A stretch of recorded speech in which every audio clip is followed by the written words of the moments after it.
mustn't always get away, but anyhow I know that she'll try. Oh me, oh my, I hope the little lady comes by.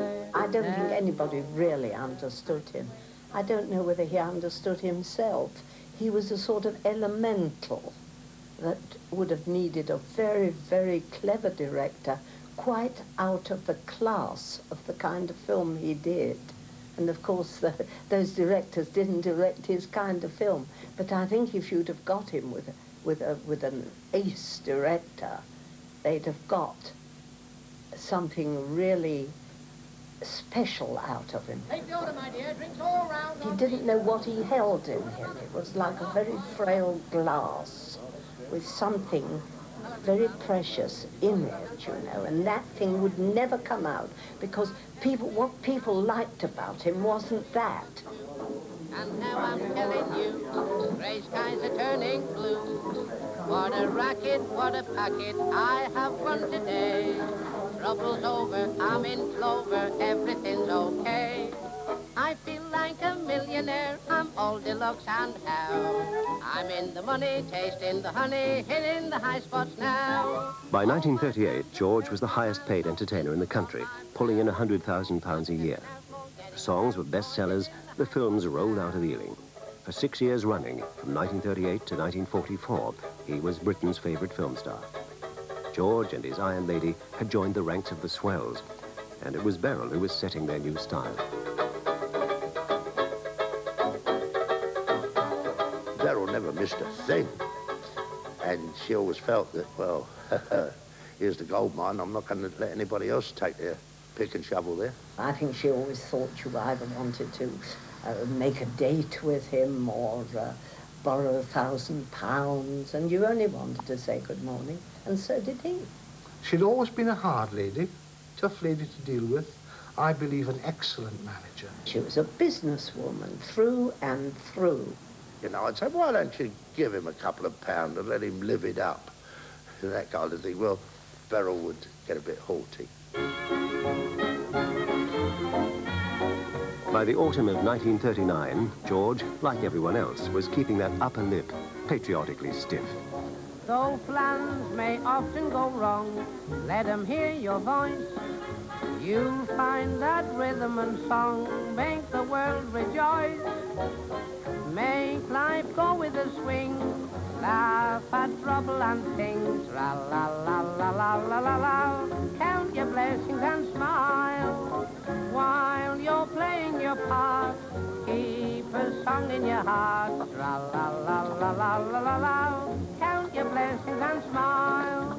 Sing low, sing high. Isn't it grand beating the band? Who wants to die? Oh, what a happy land. As the people prepared for war, George reminded them that merely by being British they were truly fortunate. Like other entertainers, he was recruited into the propaganda game, and it came easily to him.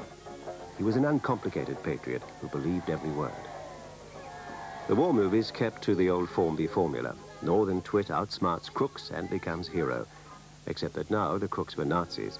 Indeed, this dream sequence, an opinion poll would reveal some years later, raised morale in Britain to its highest point during the entire war.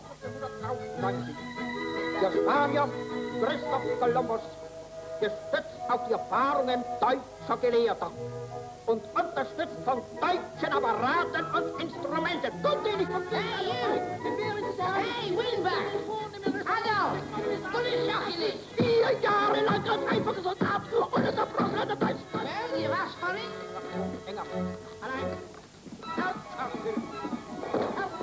fellow! I'm coming after you. I'm determined on self-determination. I wipe the British Empire from the face of the earth. Hello?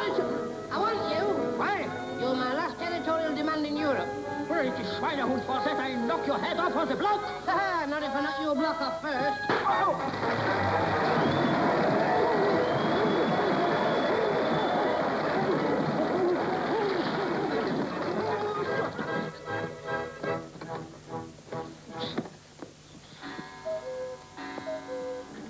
When the bombing started, George was there with his uke, boosting civilian morale.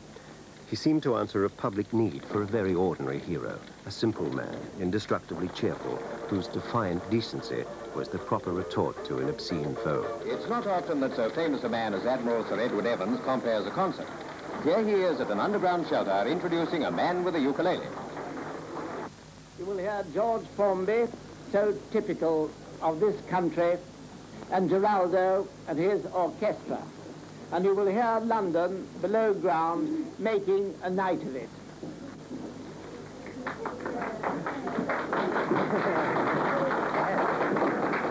George Formby, he needs no introduction.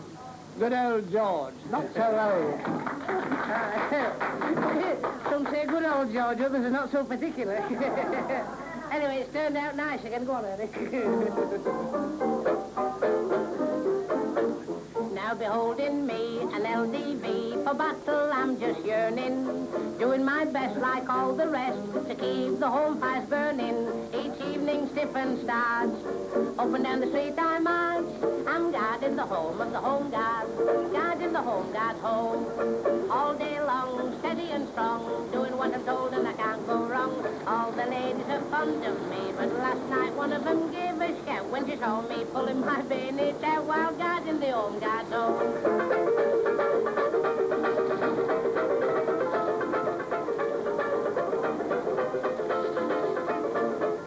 Rule, Britannia, you've never any need to roam while I'm guarding the home guard's home.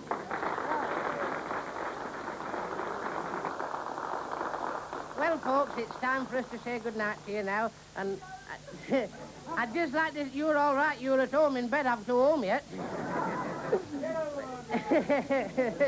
I'll have to say to one of you, shift up, missus, I'm coming in. But I'd just like to say how really pleased I am to be down in the shelter for the first time, and I hope, sincerely hope, it won't be the last.